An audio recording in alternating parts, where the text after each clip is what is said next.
What's up, Tailgaters? My name is Tailgate Nate. Welcome to my channel. And guys, college football is finally back. We are finally ready to kick off the 2022 college football season. And it's going to start right here with me previewing and predicting every single matchup that we're going to see in week 0. We're going to talk about some games more than others. Of course, some games just interest me more. And I'm not going to do this for every single week. I'm not going to be predicting every single game every week. But for week 0, we have 11 games on the slate for videos in the coming coming up videos. I'll do probably 2 videos for week 1 because there just are that many games going on. Probably do a Thursday-Friday game or Thursday-Friday video and then a Saturday video. But for week 0, guys, college football finally back. Make sure you guys like, comment, subscribe because the college football season is finally back. You want to hear my thoughts and everything going on around this season. Let's dive in to previewing, predicting every single game in week 0. And the first game that's going to kick off your college football Saturday is the Austin Peay Governors are going to go on the road to take on Western Kentucky. Now, this is an interesting game for Western Kentucky because Austin Peay, well, look at that bottom bullet point down there. By the way, no lines available for this game. Western Kentucky going to be the obvious favorite. But when I look at Western Kentucky here, how does the Hilltoppers' new look offense look? Of course, we know all that they're losing. Bailey Zappi, Jareth Stearns, another really good wide receiver whose name is escaping me right now. Their offensive coordinator, Zach Kitley, is gone. There's a lot of names leaving this Western Kentucky offense. That was one of the best offenses in the nation last year, most notably Zach Kitley. And with Jarrett Dagey gone, can Austin Reed, the West Florida transfer, I believe, shine at the quarterback position? So we'll get to see him at the quarterback position. How does he look, fit in with this offense, everything like that. But the Governors are going to provide a test, and I just talked about that third bullet point and realized I never went back to it. Well, I'm here now. The Governors' defense will provide a test, especially against the pass. So Austin Reed, while, again, this is not an FBS-level defense, this is a pretty solid FCS defense, right? And Austin Peay was a pretty solid team last year in defending the pass. I think they do it again in this game, and I also think Austin Peay has the offensive talent to be able to score some points in this game. But with that being said, Western Kentucky is definitely the more talented team, and I see them winning this one hands down. Again, this one starts off your college football weekend, 12 o'clock Eastern Standard Time on CBS Sports Network, and I got the Hilltoppers winning by 25, 42-17, my final score prediction. The biggest game in week 0 by a long shot is this game right here, and it's especially huge for one team in particular, and that's the team of whose jersey I'm wearing now. The Nebraska Cornhuskers cannot afford to lose this game. Meanwhile, the Northwestern Wildcats, if you win this game, it could spark a very, very special season like Northwestern tends to have when no one expects them to do much. Battle in the trenches will be huge. Both offensive lines are going to have some really, really good talent on it. Northwestern is one of the best, if not the best, offensive linemen in the country, and Skoronsky, I believe, is that last name. And on the Northwestern offensive line, too, they got some big guys. Nebraska going to have to be replacing a couple guys on the offensive line, but I think that's still going to be a talented offensive line there for Nebraska. And then the defensive lines there as well. Northwestern losing a lot of that defensive line. Hey, they got a lot of transfer help on the defensive line, and for Nebraska, well, that still should be a really, really good defensive line this upcoming season. So battle in the trenches, the run game, whoever can run the ball more effectively, I think is going to have a huge opportunity to go ahead and win this game. Again, Nebraska's got a lot of guys in that running back room. Irvin, Yant, some other guys back there as well. Northwestern's got guys like Porter and Hull that can really run the football for this team. Casey Thompson and the new look Husker. Oh, by the way, Nebraska the 13-point favorite in this game with the over-under being 50.5. You see that at the bottom of your screen. Nebraska does have one edge, though, and I believe that is the passing game. Ryan Hilinski was not a great quarterback last year for Northwestern. Casey Thompson, on the other hand, was a pretty solid quarterback for Texas last year, and he could be even better in a Nebraska uniform. Expect a more aggressive offense, especially from this Nebraska passing game. Casey Thompson and all these wide receiver transfers, most notably Trey Palmer, Isaiah Garcia, Castaneda, Marcus Washington. They got some guys there like Omar Manning and some other guys there as well, are really going to be able to stretch this field against this Northwestern defense that also lost a lot in the back 7. So definitely some interesting things to look at for this new look Husker offense, but you can never count out Pat Fitzgerald. Again, like I just said, Northwestern finds ways to really perform well when no one is expecting them to really do anything special. I do think Northwestern has what it takes to beat the spread in this game. In fact, I'm picking them to beat the spread. This is your 12:30 Eastern Standard game on Fox.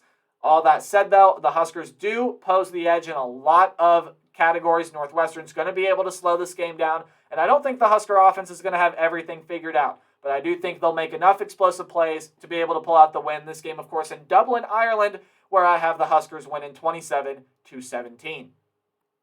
Moving on now, another FBS opponent versus an FCS opponent. Does Bailey or Brumfield get the start at quarterback for UNLV? That is the big question for the Rebels coming into this game. Who starts at quarterback, and how do they look as the starting quarterback? How do the skills corps look?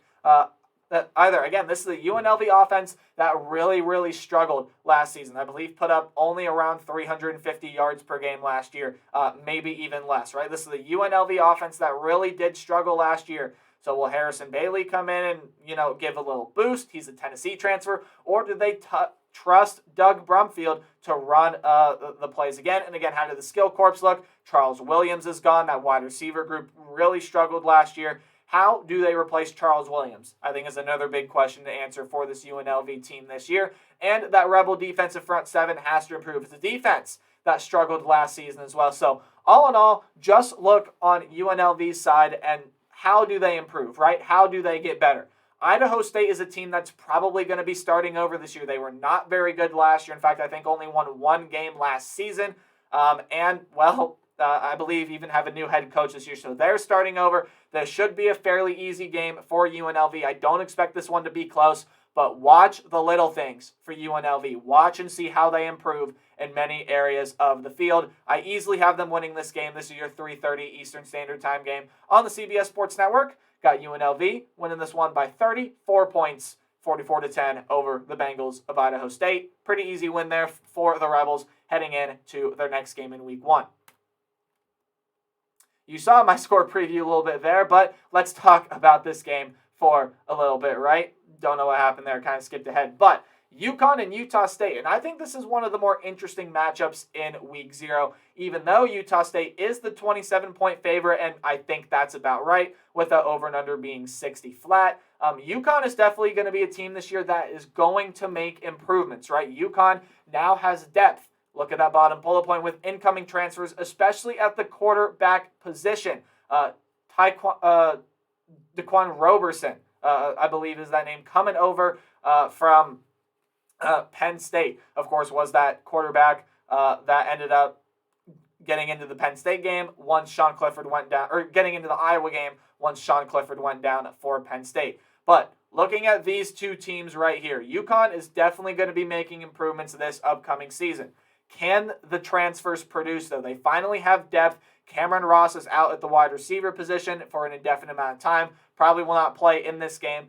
We'll see how the depth for UConn really messes up this time. But again, UConn's win percentage, not very high in this game, because when you go against a passing attack that was as effective as Logan Bonner and the Aggies were last year, you're going to have some struggles. Now, yes, this is an Aggies wide receiver room that does lose some of its more important pieces. Bowling, Tompkins, both of those guys are gone. But it was still a passing attack last year that wasn't without its mistakes. And Logan Bonner, another year more experience, this passing attack could be even more efficient, which I know sounds crazy, but there's still some really good talent in that wide receiver room for Utah State. The Aggies the Aggies O-line versus the Huskies D-line is something else. The Aggies offensive line really struggled in pass protection last year and kind of helped force some of the worst throws from Logan Bonner. So if that offensive line can get better, Huskies D-line should be fairly solid coming into this game.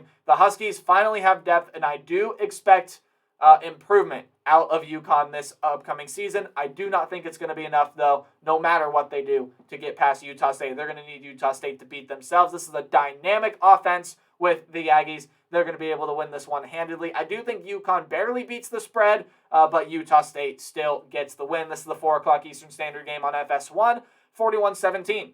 My final score prediction in favor of the Utah State Aggies. Wyoming and Illinois, so another team in the Big Ten, is kicking off their season.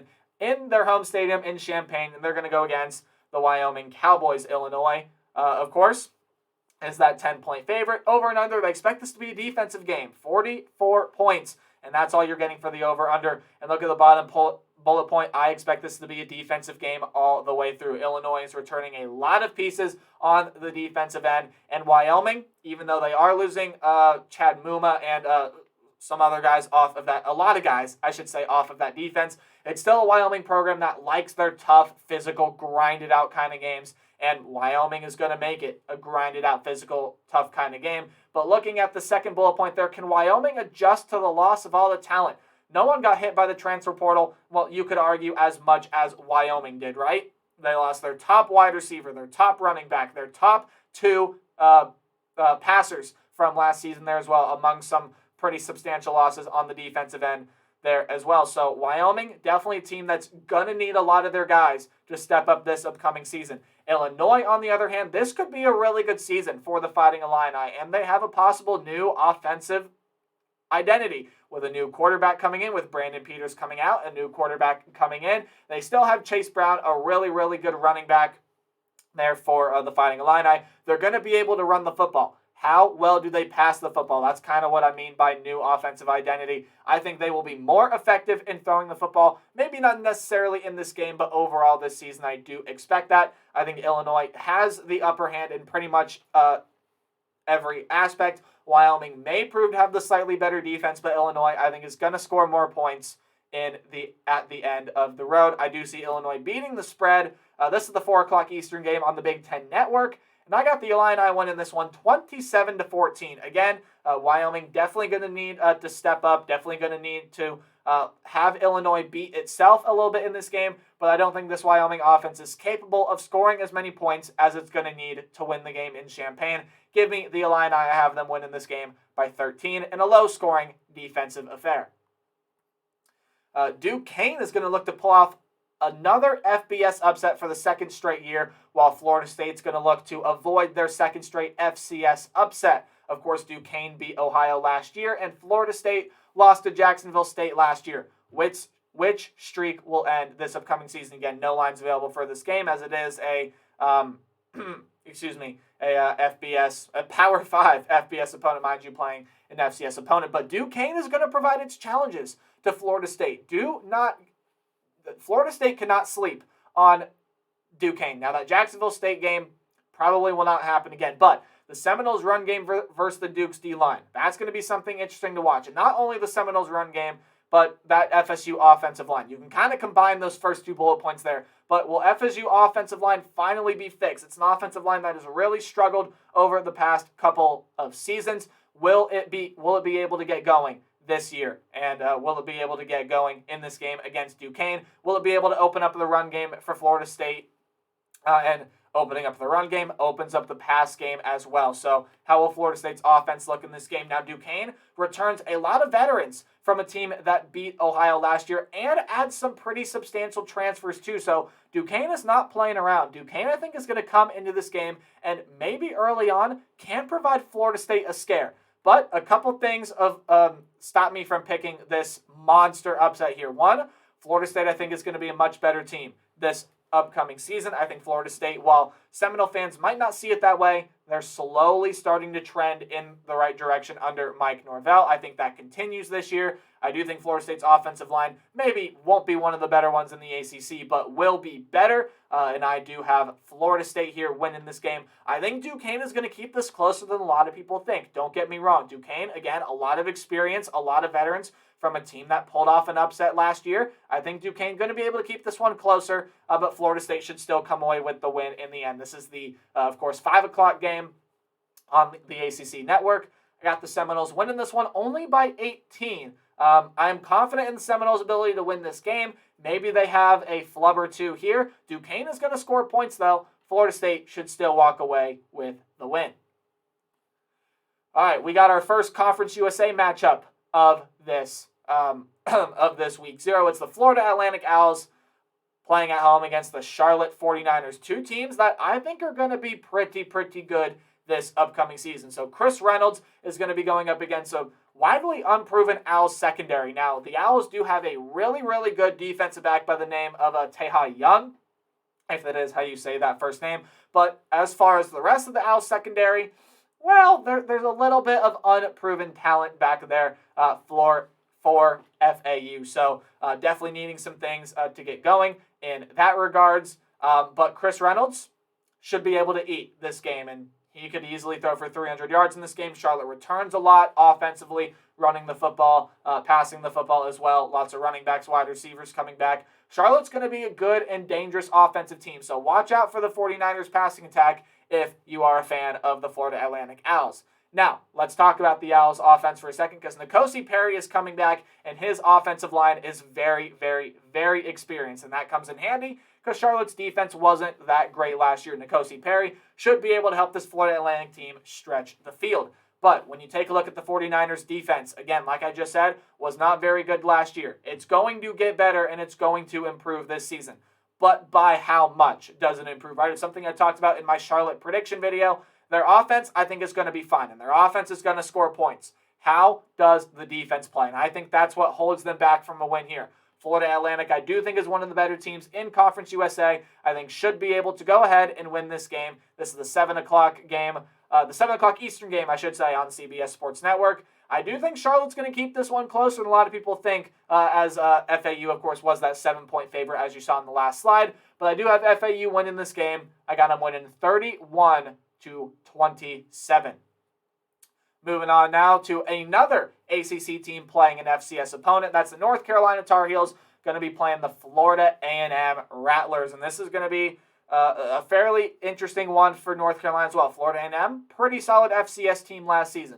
Now, Drake May has been tabbed as that starter for North Carolina. How does he look as the starter? I think is a huge question that North Carolina is going to find out here in this Week 0 game. How does he look? Do they end up going with Criswell at some point in this game as well? I see no reason why both quarterbacks don't get playing time in this game. I mean, probably not going to lose this game to Florida A&M, but Drake May is the starter. We'll see if Jacoby Criswell gets some time there as well. And with, of course, the injury to British Brooks for North Carolina, who's going to be the number one option in the backfield? Something to keep an eye on for the Tar Heels as well. Of course, British Brooks suffered a season-ending injury. He's going to be done for the year. Who emerges themselves as that number one back for North Carolina? FAMU's offense is going to be able to make some noise in this game, and FAMU definitely will be able to score some points. It's not going to be enough to beat North Carolina. Of course, I do have North Carolina winning this one 42-17. This is the 8:15 game on the ACC network. But North Carolina's got some things to work out in this game, right? Quarterback play, running back play. It's going to be interesting to watch how North Carolina handles those things. I do have the Tar Heels being able to win this one, though, pretty comfortably. Again, FAMU's offense going to be able to score some points. North Carolina should undoubtedly win this game. The North Texas Mean Green and the UTEP Miners are facing off in the second Conference USA matchup we will see in Week 0, and this is by far the more interesting matchup in my opinion. North Texas went on a run last year. I believe started out 1-6, ended up pushing their way into a bowl game, including a 20-17 win over the UTEP Miners last year, and UTEP was one of the surprise teams in the nation last season. They were pretty darn good and should be fairly solid this year. Again, the Mean Green have experience in this game. They are the 1-point favorite. The over and under is 55 on this game. In North Texas, they have a lot of experience coming back. There are some transfers coming in as well. This should be a good passing team. This should be a good rush team. And their defense, this is possibly the best linebacker group that Luttrell has ever had at North Texas. But the big question for UTEP is who is going to be able to replace Jacob Cowling for the UTEP Miners. Look, Jacob Cowling was by far their best wide receiver threat of the year last season, and it honestly was a UTEP passing attack that on paper looked pretty good, but if you watched them, definitely wasn't without their quirks. So, but Gavin Hardison coming back, and UTEP's running back depth should prove to be key in this game here as well. Now, this was a very defensive affair last season, and I expect it to be that way again this upcoming year. I do think it's going to be another low-scoring affair. Third downs are going to be key in this game. Whichever team can win the third down battle can go ahead, convert more on third downs, can stop the other team on third downs. Much like the game last year, I think is going to have a big impact on whoever wins this game this year. North Texas is a sleeper in Conference USA, but so is UTEP, right? UTEP probably has some more experience coming back, right, with Gavin Hardison. You got the two running backs that I've mentioned there as well. But again, who's going to replace Jacob Cowing? North Texas has got the experience, and I think they've got the defense to be able to pull this one out. I could honestly see UTEP pulling this game out. I'm going to go with the North Texas Mean Green here. This is going to be a 9 o'clock Eastern game on Stadium. That's where you can watch this one. 23-21, I do have as the Mean Green. Go ahead and get this win in week 1. Hopefully they won't be having to win 5 straight games to make a bowl game at the end of the year. But North Texas, I do see pulling out this win. UTEP's going to keep it close. And I think they're going to have their opportunities to win this game. But maybe a late field goal or something pushes North Texas over the top. The Nevada Wolfpack and the New Mexico State Aggies are your second to last game that'll kick off in week 0. Nevada is that 9-point favorite. 50.5 is the over and under. Both of these teams are kind of starting over, right? Both teams have new head coaches. They're going to have, I believe, new quarterbacks this season as well. For Nevada, definitely. For New Mexico State, you're going to have a new quarterback this season as well. And lots of changes surrounding both of these programs. But which team's transfers provide a more immediate result? To me, that's going to be the Nevada Wolfpack, who lost a lot, especially on the wide receiver front. But they do return Toa Taua at the running back position and get a lot of solid transfers in at the wide receiver position. New Mexico State's got a lot of transfers coming in as well, and they're probably going to have a transfer quarterback starting for them this upcoming season. Again, no starting quarterback has been announced for, in fact, either team because there's quarterback uncertainty for both sides. New Mexico State is in a quarterback battle. No starter has been announced, although there are guys that are more likely to start than others. And then as far as the Nevada Wolfpack here, Nate Cox is dealing with a possible suspension, so will Shane Illingsworth start this game? Again, there's uncertainty for who will start this game for both sides. But Nevada being that 9-point favorite, I don't necessarily see them dropping this game to New Mexico State. I think New Mexico State is going to fare better than a lot of people may think, but I do think Nevada is going to be able to go ahead and get this win. I do like that spread of 9. I think that's about right. I got Nevada winning this game 35-26. This is a 10 o'clock Eastern Standard Time game. So if you want to watch this one, stay up late. It's on ESPN2, the only game you'll see on ESPN networks in week 0. This is going to be a very interesting game, I think, for both sides to see how both sides fare. But I do expect the Wolfpack to start the season off with a win. And last but not least, the final game that kicks off in week 0 is another Power 5 team. The Vanderbilt Commodores are going to go on the road to play Hawaii, the Rainbow Warriors. And, well, Vanderbilt, we know the story with them. They're probably not going to be great this upcoming season. But if Vandy's going to win this game, they are the 6.5-point favorite after all, over under 55. But can Vandy find a way to win the line of scrimmage? Something that Vandy just hasn't been great at in last year. In fact, they're losing an offensive lineman, I believe a tackle transfer over to Alabama. So they're going to have to find ways to win the line of scrimmage. That's either rushing the ball, stopping the run, getting that offensive line moving. They're going to have to find all that. Now, Hawaii, one of the worst teams in returning production this year. And in fact, they also do lose their head coach as well. But when you take a look, Timmy Chang, a former Nevada assistant, coming over to be this head coach at Hawaii where he was a quarterback. How much talent is really here for Timmy Chang and Hawaii? I think we're going to find that out really quickly if Hawaii is going to be able to stay in this game or not. But, hey, weird things happen when you're in Hawaii, speaking of which, right? And can they happen this upcoming year? So Hawaii is, again, it's a very far travel site. When you take a look here, weird things have happened when teams have gone to Hawaii in the past. It's a far travel site. Teams have to adjust to the vacation aspect of it. Then you have to go play football for 3 hours, right? Weird things happen when teams go to Hawaii to play. That's just the reality of college football. But Vanderbilt here, I do think, is equipped, no matter who starts this game. Probably going to end up being Ken Seals. And Vanderbilt has some solid recruiting classes coming in. Again, don't know how much that impacts this game coming up. But I just think there's too much talent loss for Hawaii here. Hawaii's just lost too much. I don't think they're going to be able to quite pull this one out. I think they can make it close, make it competitive. Timmy Chang is a good enough coach to where Hawaii's going to be that way. But I do have Vanderbilt winning this game here. I got them winning 28-21. I do think that the Commodores are going to be able to pull this one out in week 0. But guys, week 0 is here, right? College football is back. Let me know all your predictions down in the comment section below. Tomorrow I'm going to be uploading kind of like a news video of everything that comes out today. Probably sometime around Friday morning, I would guess. But hey, we'll see what happens there. Thank you guys so much for watching Week 0 predictions. Make sure you like, comment, subscribe, do anything like that. It really does help support the channel. Again, I'm not going to be predicting every single game every week. I'll probably do some of the bigger matchups and some matchups I'm more excited about watching. Probably 20 to 30-minute videos every week. Hey, be sure you guys have a great day and remember to play hard, but tailgate harder. I'll see all you guys in the next video. Goodbye.